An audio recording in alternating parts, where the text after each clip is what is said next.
selamat datang di video pembahasan studi kasus manajemen. Pada kesempatan kali ini kita akan membahas secara lengkap dan detail mengenai PT Sinar Sosro, perusahaan minuman legendaris di Indonesia yang dikenal dengan produk andalannya yaitu teh botol Sosro. Meskipun perusahaan ini sangat terkenal, mereka tetap menghadapi berbagai tantangan manajemen yang sangat menarik untuk dipelajari. Kasus Sinar Sosro ini cocok untuk pembelajaran manajemen, terutama tentang strategi bisnis, inovasi, pemasaran, dan pengambilan keputusan perusahaan. Jadi, tonton sampai akhir karena penjelasannya lengkap, runtut, dan mudah dipahami. Yang pertama akan kita bahas yaitu profil dan latar belakang perusahaan. Jadi PT Sosro Sinar adalah PT Sinar Sosro adalah perusahaan minuman asal Indonesia yang berdiri pada tahun 1970. Nah, itu kita belum lahir tuh. Aku belum lahir waktu itu. Jadi udah lama banget nih perusahaan. Mereka terkenal sebagai pelopor minuman teh siap minum dalam kemasan. Produk mereka yang paling ikonik adalah teh botol Sosro dengan slogan terkenal, apapun makanannya, minumnya teh botol Sosro. Ada beberapa poin penting tentang perusahaan ini. Perusahaan ini itu termasuk perusahaan minuman terbesar di Indonesia. Nah, yang kedua itu perusahaan ini termasuk distribusi luas dari kota besar sampai pedesaan. Jadi, minuman ini tuh sudah dikenal di berbagai pelopor gitu, mulai dari kota sampai ke pelosok. Terus, punya berbagai produk. Jadi, perusahaan ini tuh punya berbagai produk, bukan hanya teh botol Sosro aja, tapi ada beberapa produk, yaitu Fruity, City, Happy Juice, Tabs, dan lain sebagainya. Terus, perusahaan ini juga mempunyai merek yang kuat, mudah dikenal masyarakat, serta basis konsumen sangat besar. Terus, brand sudah melekat di budaya masyarakat Indonesia. Namun, seiring berkembangnya zaman dan munculnya banyak pesaing, Sinar Sosro menghadapi berbagai tantangan serius. Nah, kita lanjut ya ke kronologi masalah yang muncul. Masalah-masalah Sinar Sosro itu tidak muncul tiba-tiba, teman-teman, namun terjadi perlahan karena perubahan. Yang pertama itu perubahan selera konsumen mulai berubah nih. Selera konsumen mulai berubah karena seiring berjalannya waktu banyak produk-produk baru yang bermunculan sehingga menarik minat para konsumen. Nah, yang kedua itu persaingan makin ketat. Jadi banyak nih produk yang muncul di era sekarang ini. Minuman itu ada berbagai macam nih, kayak yang sekarang lagi hits itu matcha ya. Yang ketiga itu teknologi pemasaran berubah. Yang keempat, konsumen lebih memilih produk baru yang terlihat kekinian. Terus, perubahan ini menekan posisi Sinar Sosro yang sangat dominan. Oke, kita lanjut nih ke permasalahannya ya. Masalah-masalah utama yang dihadapi PT Sinar Sosro adalah persaingan yang sangat ketat. Persaingan yang sangat ketat itu ada banyak produk-produk baru yang bermunculan. Nah, persaingan yang sangat ketat itu banyak produk baru yang bermunculan seperti teh pucuk harum. Nah, itu dari Mayora ya. Terus Presti dari Coca-Cola nih. Terus ada Green Tea, Icitan, Poca. Nah, sekarang permasalahannya itu masuk ke strategi agresif. Yang pertama itu harga lebih murah, promosi besar-besaran, influencer marketing, variasi produk, serta kemasan yang lebih menarik sehingga konsumen muda banyak yang berpindah ke produk-produk baru. Nah, sementara kompetitor menawarkan hal-hal yang menarik nih, kayak teh rendah gula, teh rasa buah, teh sehat, teh herbal, dan packagingnya kekinian, sehingga konsumen jadi menganggap teh botol sosro ini kurang mengikuti zaman gitu loh. Nah, selanjutnya teh botol sosro juga memiliki pemasaran yang kurang efektif. Jadi sosro ini masih terlalu kuat di pemasaran tradisional seperti TV, spanduk. Nah, sedangkan kompetitor sudah merajai TikTok, Instagram, YouTube, influencer besar, brand ambassador, viral marketing. Jadi generasi muda tuh lebih nginget produk baru dibanding teh botol sosro. Selanjutnya, permasalahannya itu distribusi yang kurang merata.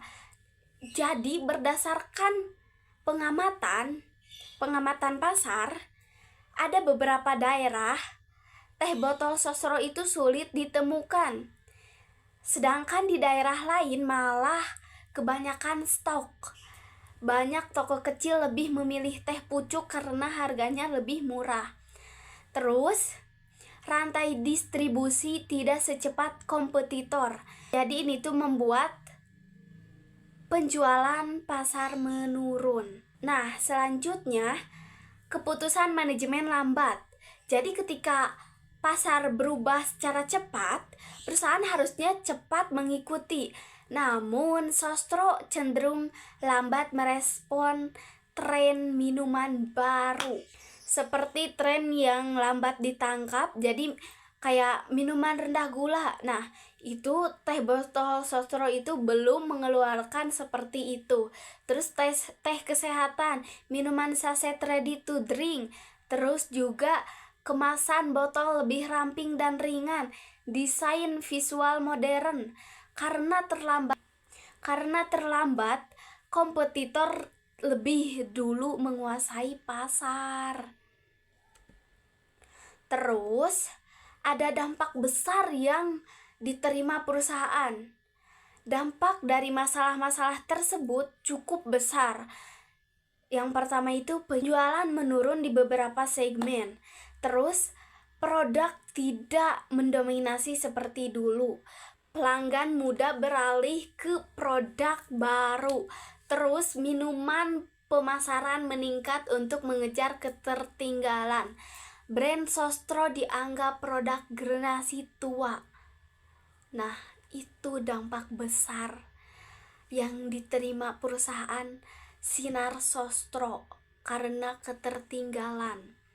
Dampak ini sangat penting dalam manajemen karena menunjukkan bahwa merek kuat tidak bisa turun kalau tidak adaptif.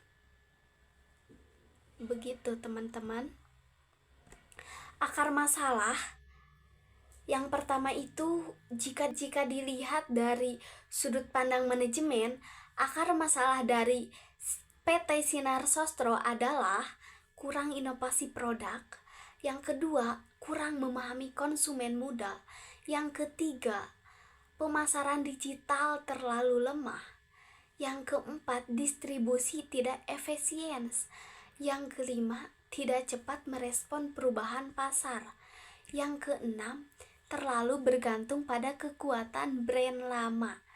Ini penting menunjukkan bahwa riset pasar itu sangat penting, adaptasi digital juga lebih penting, inovasi dan kecepatan mengambil keputusan sangat amat penting untuk kemajuan perusahaan. Untuk permasalahan yang tadi saya jelaskan, ada beberapa solusi manajerial yang direkomendasikan. Yang pertama itu inovasi harus lebih berani. Contohnya kayak ada rasa buah, banyak varian khusus anak muda. Terus teh rendah gula. Untuk selanjutnya ada solusi pemasaran digital agresif. Perusahaan harus masuk ke TikTok Challenge, brand ambassador, serta konten kreatif YouTube, kolaborasi kreator, meme marketing, dan lain sebagainya, teman-teman. Kunci pemasaran modern adalah membangun kedekatan emosional dengan customer.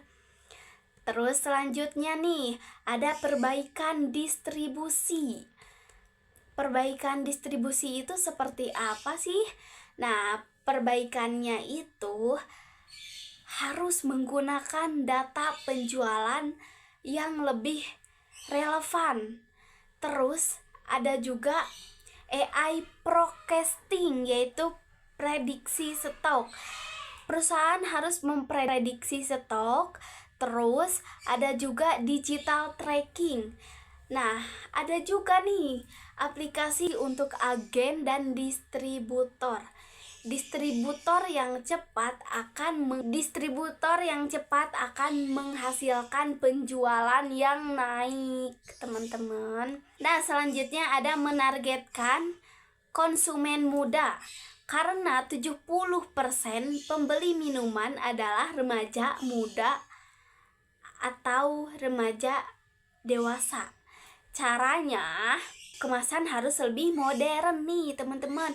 Supaya apa? Supaya menarik untuk pelanggan muda membeli.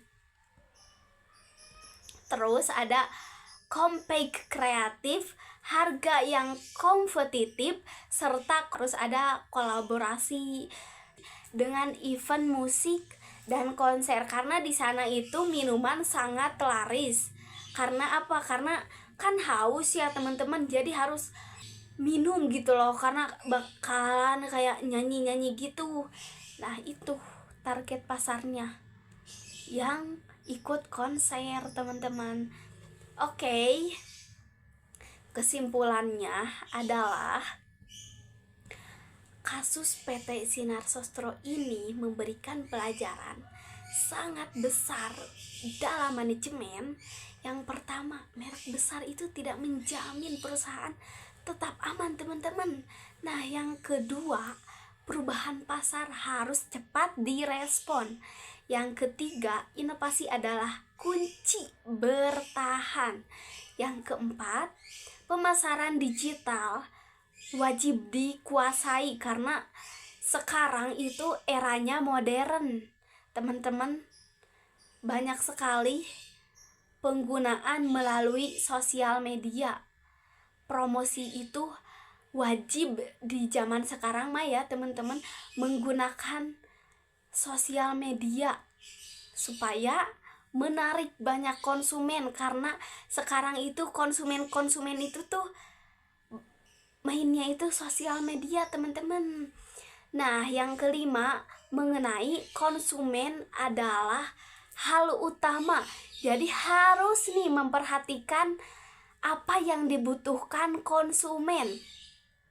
Jika perusahaan mampu beradaptasi, Sinar Sosro ini akan kembali menjadi pemimpin pasar. Nah, itu teman-teman. Manajemen yang baik bukan hanya mempertahankan, tetapi juga harus tetap berinovasi dan membaca perubahan zaman. Terima kasih teman-teman. Thank you for watching.